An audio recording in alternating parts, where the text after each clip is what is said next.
नमस्कार, ये तस्वीरें आप देख रहे हैं करनाल के गांव झोड़ माजरा से। आप देख सकते हैं कई सालों पुरानी हो सकती हैं चीज़ें। कई सालों का मतलब यहाँ पर है कि कई सौ सालों पुरानी भी हो सकती हैं ये चीज़ें। आप देख सकते हैं कि एक खिलौना जैसा नज़र आने वाला ये पुरानी चीज़ें जो है मिलती हैं। आपको बता दें कि हरियाणा प्रदेश का जो इतिहास है वो कितना प्राचीन रहा है, इस बात का अंदाज़ा आप यहाँ से भी लगा सकते हैं कि हरियाणा में 6000 वर्ष पुरानी हड़प्पा सभ्यता तक के अवशेष जो है वो मिले हैं। आप देख सकते हैं, बताया जा रहा है आज यहाँ पर करनाल के गांव झोड़ माजरा में कृष्ण संग्रहालय की जो टीम है वो पहुंची हुई है और इस जगह से अलग अलग चीज़ें मिल रही हैं। आप देख सकते हैं कि पुराने चाहे वो मिट्टी के बर्तन हो, चाहे पुराने खिलौने हो, आप देख सकते हैं कि टीम अपना काम करती हुई नजर आ रही है। और ये देखिए, बताया जा रहा है कि कंकाल के अवशेष भी यहाँ से मिल रहे हैं। जी हाँ, कंकाल के अवशेष भी मिल रहे हैं। और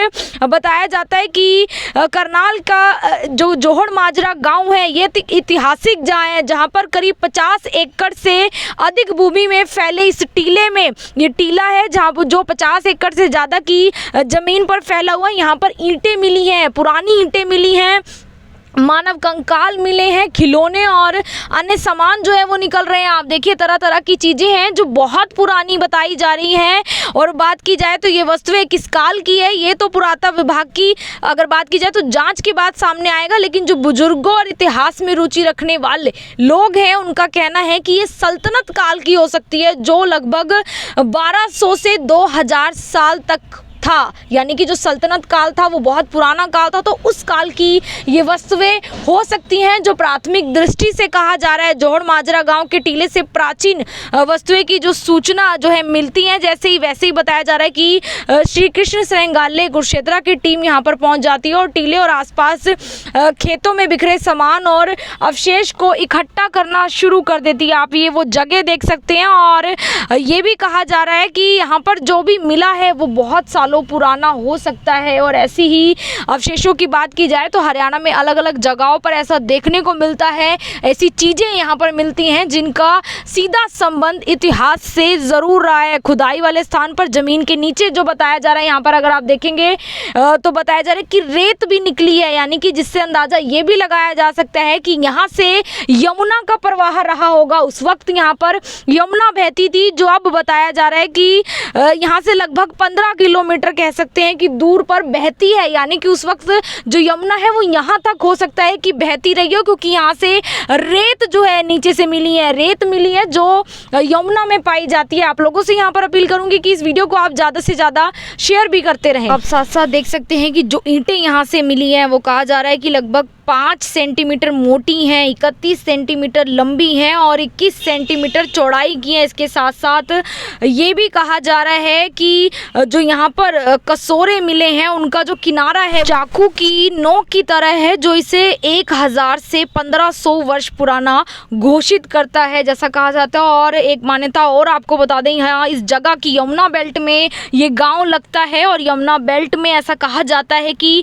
जितनी भी सभ्यताएँ रही हैं उनका उद्भव और विकास यहीं पर हुआ है। साथ साथ प्राचीन काल के सिक्के मिलने की जो चर्चाएं हैं वो इस जगह पर है। इस जगह पर कहा जाता है, जो ग्रामीणों के द्वारा कहा जाता है, हालांकि इसकी पुष्टि नहीं की जाती, कहा जाता है कि जब भी यहाँ पर लंबे समय से जैसे खुदाई की जाती रही है इस टीले की पूरी जगह पर, और वहाँ पर चांदी के सिक्के जो है वो मिलते थे और लोग उसको रख लिया करते थे। जी हाँ, ये कहा जाता है कि जैसे ही यहाँ पर कभी खुदाई होती है तो लोग यहाँ पर भारी मात्रा में इकट्ठे हो जाते हैं ताकि जो भी चीज़ें मिले, कहा जाता है कि वो यहाँ से लेकर चले जाते हैं। ऐसी चर्चा है कि अब काफ़ी जगह जो है वो ख़त्म हो चुकी है, उस जगह पर खेत बन चुके हैं।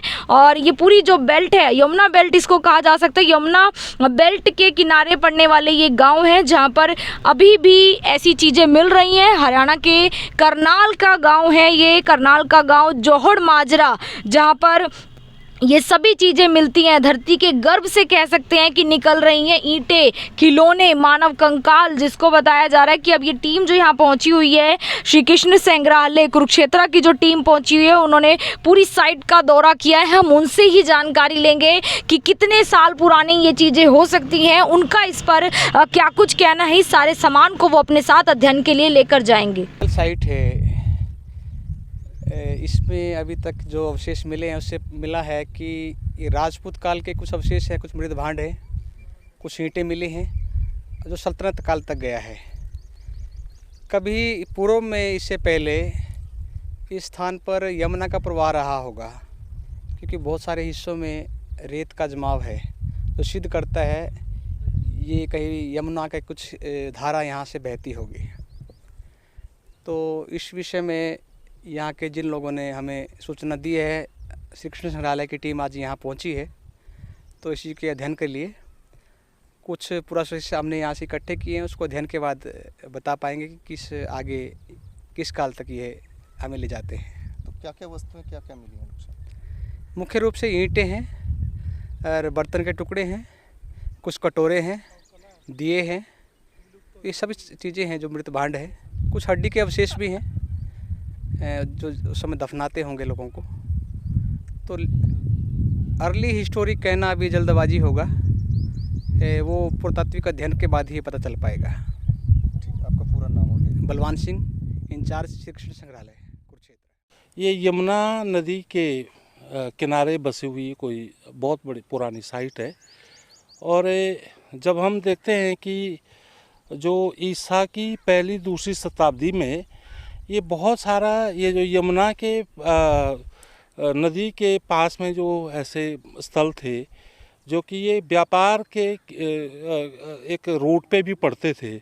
उस समय जो चीन से जो व्यापार होता था तो सिल्क रूट पे ये यमुना से होकर के भी जाता था, व्यापार होता था। तो ये जो साइट ये आप देख रहे हैं यहाँ पर, ये सबसे नीचे जो यहाँ यमुना नदी का रेत है और उसके बाद से कुछ हमें जो चीज़ें जो पॉट्स जो मिलते हैं, मुझे लगता है कि ईसा की प्रथम दूसरी शताब्दियों के हैं, क्योंकि अभी जो पहली प्रथम दृष्टया जो ये अवशेष जो मिलते हैं तो कुछ जो RPW जिसे कहते हैं रेड पॉलिशवेयर, उसके मिलने की भी संभावना यहाँ पे है।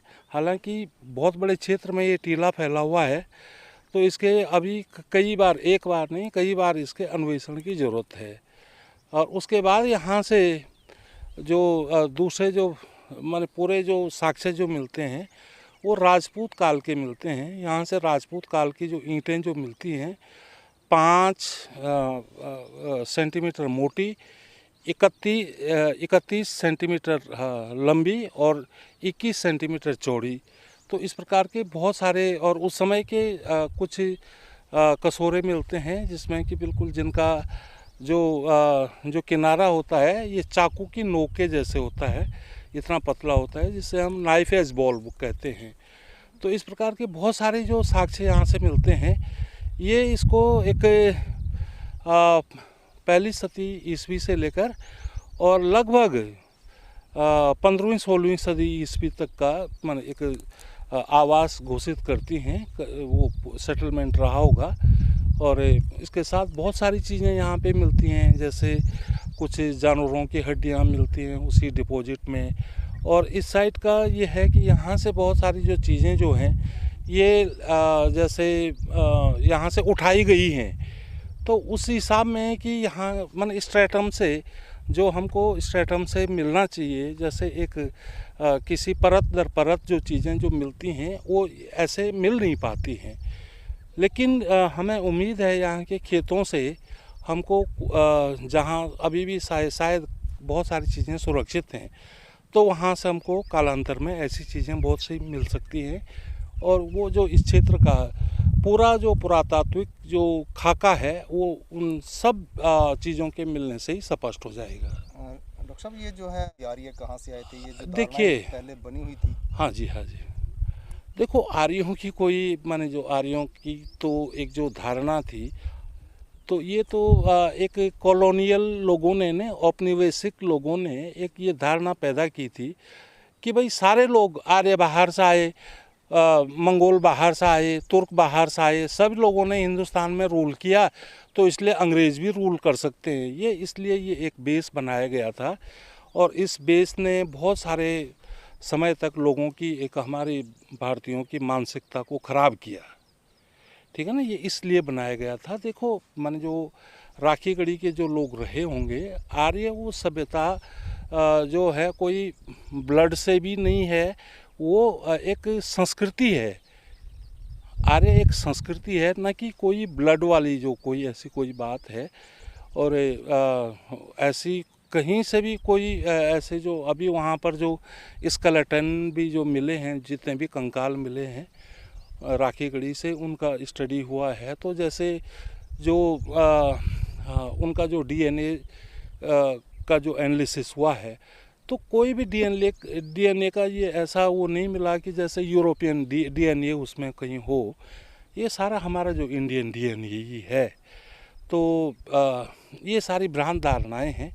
और ये सरस्वती और दृषद्वती के तट पर जो सभ्यताएं जो कायम हुई थी, ये विश्व की सबसे प्राचीन सभ्यताओं में से एक हैं। हम देखते हैं कि राखी गढ़ी का जो सभ्यता का जो कालक्रम जो जा रहा है, वो 6000-7000 ईस्वी पूर्व तक जा रहा है। उसी प्रकार उसी के पास में जैसे बेड़ाना है, बेड़ाना का भी लगभग इतना ही जा रहा है। तो हमें फिर से अपने जो सांस्कृतिक जो पुरातात्विक जो गौरव के जो स्थल हैं, उनको सहेज के रखने की ज़रूरत है। और आज की जो हरियाणा सरकार है, वो इस दिशा में बहुत प्रयत्न भी कर रही है।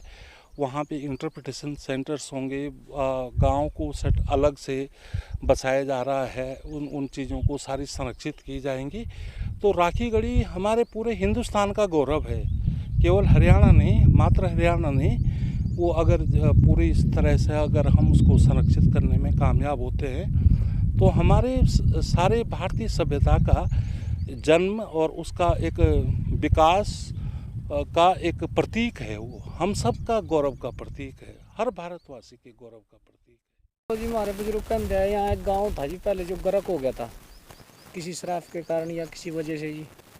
तो यहाँ तभी मट्टी खोदा है, तो यहाँ हड्डियाँ मिला इंसानों की, और ये डिफर वगैरह बर्तन मिट्टी वाले वो मिला जी, खिलौने जी, ऐसी चीज़ें मिला जी।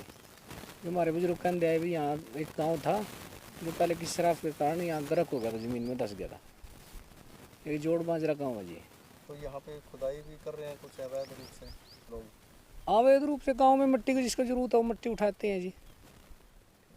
जिसको गांव में जरूरत है, बाहर तो किसी को जाने नहीं देते। गांव में जिसको कोई 2-4 ट्रैली या 2-4 बुग्गी की जरूरत है, उठा ले सके। तो आप चाहते हैं गांव का? हाँ, ये तो चाहते हैं जी। अगर इसका निकले तो कोई उसमें बुराई तो है नहीं जी, अच्छा है जी, और भी देखने को मिले, करने को मिले जी। हाँ जी। क्या नाम आपका? मेरा नाम वैसे तो चरण सिंह है जी।